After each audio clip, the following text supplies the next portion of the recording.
धागा जुड़ जाता है। जैसे जीभ का पुद्गल से जुड़ता है, जब तुम रात में नींद लेते हो तो जीभ चला जाता है, तुम्हें मुर्दे की तरह छोड़ जाता है, लेकिन जरा भी आवाज़ आती है तो उसका धागा तुमसे बंधा हुआ है, तुरंत तुम्हारे अंदर प्रवेश कर जाता, पता नहीं पड़ता है। इसी तरह भगवान के गण पास में सबके रहते हैं। कब तक? समझो, जब तक उस जीव पुद्गल का जोड़ा हुआ, जब तक भगवान का अंश उसके साथ रहेगा। लेकिन जब तुमने त्याग कर दिया तो भगवान तुम्हारी आपत्ति में बाधा नहीं डालेंगे, उसको उनसे उन्हें कोई बात है, क्योंकि तुम्हारा जीव और पुद्गल का नाता चल, उसका कण उनसे जुड़ा हुआ है। जब तक के लिए तुम दोनों रहोगे। बंधु, बड़े ध्यान से सुनना, समझो। इसलिए इस गृहस्थ जीवन को कैसे पाल लगाना है, कैसे चलना है, समझो। देखो, सूर्य समय से निकलता है, चंद्रमा समय से निकलता है, हर ऋतु समय से होती है, लेकिन सारी काया बदली हुई है तो मनुष्यों ने बदल दी है। समझो बंधुओं, क्या कहूं, क्या बोलूं मैं तुमसे, क्या कहूं? तुमने अपने पुद्गल की पहचान नहीं की, तुमने अपने गृहस्थ की पहचान नहीं की, तुमने अपने सदस्य की पहचान नहीं की।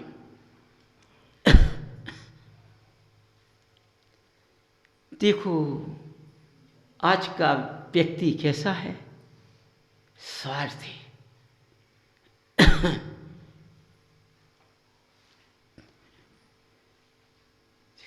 जीभ के तांते स्वार्थ से लगे हुए। समझो, स्वार्थ से लगे हैं। यदि स्वार्थ उसका उससे सटता है तो उसकी दोस्ती पक्की, और स्वार्थ उससे नहीं सटता है तो उसकी दोस्ती कच्ची। समझो, यदि भगवान तुमको ठीक कर देंगे तो भगवान से खुश रहोगे। जो अपनी गलतियां करोगे उसका कोई पता नहीं, अपनी गलतियां करोगे उसका कोई पता नहीं। अपनी गलती वो छिपा जाते हैं। जब हमारी गलती होने के कारण हमारा कार्य नहीं बनता है तो कहते हैं भगवान में कुछ नहीं बचा। पहले सब कुछ था भगवान में, लेकिन अब भगवान में कुछ नहीं बचा। इनमें सब कुछ बचा है, इनमें सब कुछ है। बोलो, जो हम गलती कर रहे हैं और गलती के रास्ते पर चल रहे हैं, धर्म के उसको मान नहीं रहे हैं, रास्ते पर हम चल नहीं रहे हैं, तो अपना नहीं कहते कि हम गलत हैं, सत्य बनते हैं। क्या कहते? हमारी तो गलती है ही, लेकिन भगवान को नहीं करना चाहिए। वाह, देखो कितने महान है मनुष्य, कितना होशियार है। हम तो मनुष्य हैं, हम तो अज्ञानी हैं। हमारी गलती हो जाए तो माफ कर देना चाहिए, लेकिन भगवान को इतनी बड़ी गलती नहीं करना चाहिए। बहु आज का समय क्या बोल रहा है? भगवान गलती कर रहे हैं। आज का मनुष्य क्या कह रहा है कि भगवान को गलती नहीं करना चाहिए। बताओ,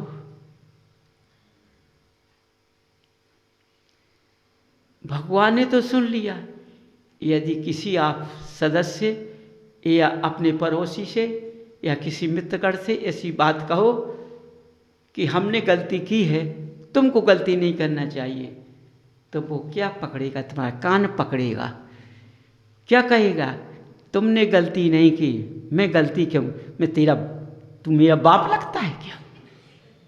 कान जब लाल पड़ जाएगा तो छोड़ो छोड़ो कहेंगे, समेट लेगा, खबर आ जाएगी कि हम कैसे बोल गए। तो आज की शिक्षा, मनुष्य कितनी गलती करता है तो उसको मनुष्य से ही शिक्षा मिलती है, भगवान कभी उसका बुरा नहीं करती। इतने सुनने के बाद भी भगवान उसका बुरा नहीं करती। क्यों? उनके अंदर के भी एक ही सूत्र भरा हुआ है, क्षमा।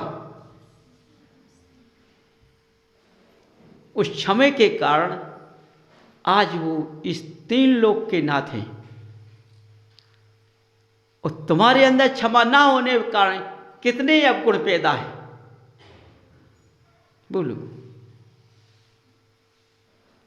इसलिए बंधुओं, जरा समझो, होशियारी से अपने रास्ते पे देखो, अपना चरित्र देखो। पहले क्या कहता है? धन गया? कुछ नहीं गया। और दूसरा क्या है? चरित्र चला गया है तो चला गया। हर मनुष्य का चरित्र चला गया है। माने बिंत्रो केसर रंगा डांस करते हैं, उसके बाद भी कहते हैं मैं चरित्रवान हूं, मैं चरित्रवान हूं। समझो, किसके सामने? अपने अंदर से हमारा चरित्र चला गया है। अब तो स्वयं समझते हैं कि हमारा चरित्र चला गया है। इस छिपाने से होता क्या है? वो तो आगे दिखता है।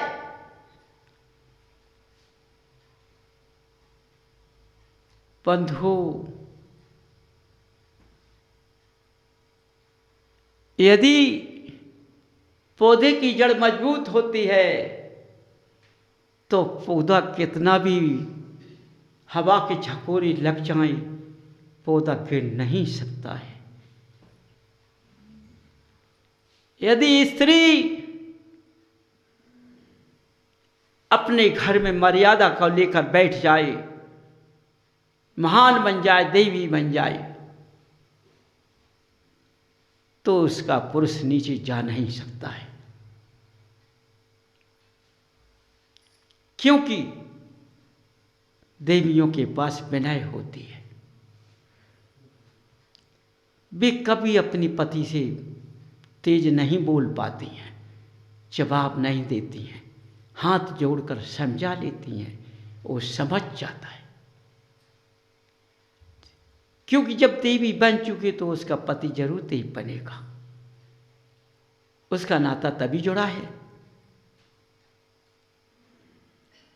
इसलिए मत आज की महिलाओं ने अपना पद का त्याग कर दिया है। समझो, बिल्कुल त्याग कर दिया है। 4 दीवार के अंदर रहने वाली महिला बाहर चौकी लगाती है। क्या चला गया? क्या चला गया? बोलो। महिलाओं से पूछना चाहता हूं। हाँ, मर्यादा चली गई है। जब मर्यादा चली गई तो क्या चला गया? बोलो, अभी बोला था मैंने, सील चला गया। मर्यादा चली गई तो सील चला गया, सील का दोष लग गया।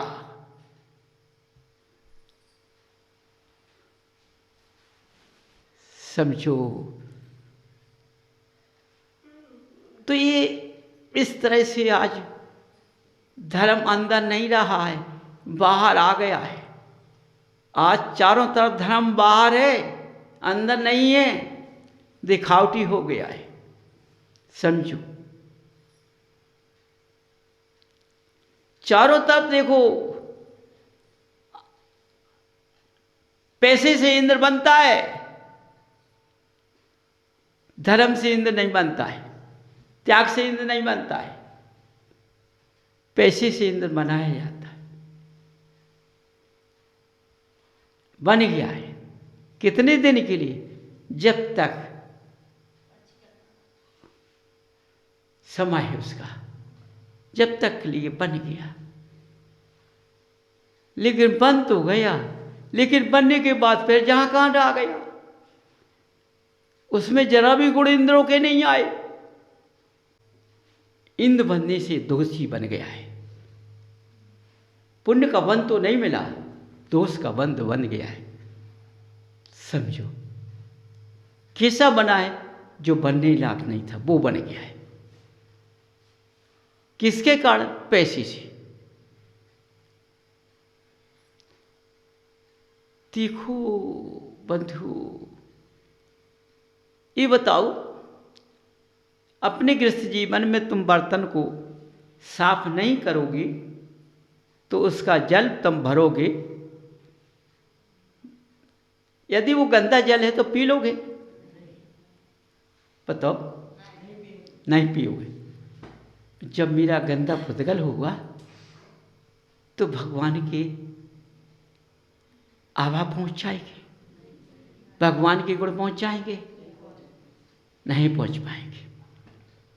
सोचो अब, क्योंकि ये पैसे से नहीं आएंगे, ये पैसे से नहीं आएंगे। जब हम भावना पवित्र करेंगे तभी ये गुण मेरे अंदर आ पाएंगे।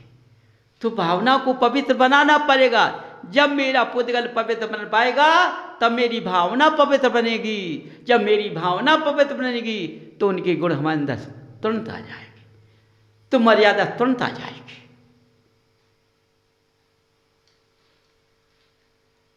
इसलिए चारों तरफ देखो, तुम देखते हो, मैं तो नहीं देखता हूँ, मुझको कहाँ मिल रहा है देखने को, क्योंकि तुम चारों तरफ घूमते हो भर क्षेत्र के अंदर। मैं कहाँ घूमता हूँ और मुझको कहाँ मिलता है? तुम मनुष्य हो, देखो भगवान के समक्ष सारे सज धज कर कैसे बैठ जाते हैं, थालियां लगा लगा के। बोलो, कोई नीचे बैठता, कोई चौकी पे बैठता है, सब बैठ जाते हैं।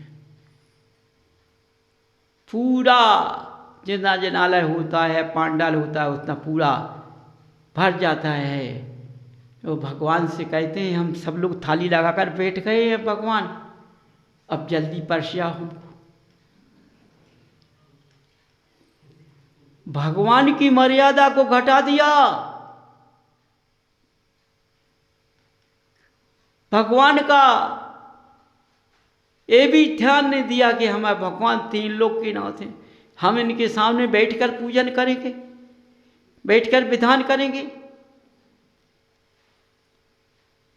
और बताइए, वो महान जो करा रहा है वो कितना तबधारी है? वो कितना दबधारी है? वो मंच पर बैठा है। जिस स्थान पर भगवान बैठे हैं उसी स्थान की बराबरी पर वो बैठा है, नीचे नहीं बैठा। उसको भी ज्ञान नहीं आ रहा है कि हम भगवान के समक्ष भगवान का विधान या पूजन, उनके गुणों की भावना को ये मर्यादा घटा कर रहे हैं। यह धर्म रहेगा?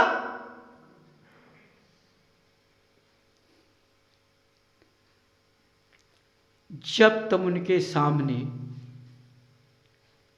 वो भगवान के सामने तुम्हें बैठा कर विधान कराते हैं, तो क्या का पंडित, किस बात का पंडित? वो तो ऐसे लगता है जैसे जानता कुछ ना हो, वो तो पैसे में खिंच के आ गया। तो आज पंडित भी दिखाई नहीं देता है, वो सब बसीभूत पैसे में लगे हुए हैं। तो वो भी उधर परेशान होता है, वो भी परेशान है अपनी आपत्तियों से कि लेकिन क्या कहा जाए। कोई नहीं छूट रहा है। जब वो स्वयं परेशान है तो तुमको कैसे ठीक करेगा, कैसे तुम्हारे विधान में तुमको लाभ मिल जाएगा। समझो बंधुओं, भगवान के समक्ष कभी बैठकर पूजन नहीं करना चाहिए। विनय पाठ में पढ़ा जाता है, ऐ बिद ठाणे हुई पिथम पढ़े जो पाठ, ठाणे होके करना चाहिए। पहला सूत्र दे दिया गया है, उसके बाद कहीं कुछ बैठने को नहीं लिखा है, विनय लिखी हुई है। और उसके बाद भी बैठकर पूजन करते। बताओ तो बंधुओं, कितनी गलतियां हैं। कितने खुशी से विधान किया, जब विधान समाप्त हो गया तो बीमारियों के चक्कर में पड़ गए। क्यों, क्या हो गया? कुछ नहीं, विधान जब समाप्त हो गया तो इसके बाद में रात में बुखार आ गया, क्या करूं? ये बुखार क्यों आ गया? गलतियां की हैं, इसलिए बुखार आ गया। कोई भी बीमारी आ गई, बुखार नहीं, और भी समझ ले आएगी जरूर, रुकेगी नहीं। क्योंकि तुमने प्रतिदिन भगवान का अंदाजा किया है, कुछ नहीं किया है। अंदाजे में पूजन नहीं होती है। आज पूरा भारत क्षेत्र में चारों तरफ विद्वानों की संख्या कितनी बड़ी है, बताओ। वही तो विद्वान है जिन्होंने जिनालय धर्म को कितने भागों में बांट दिया है।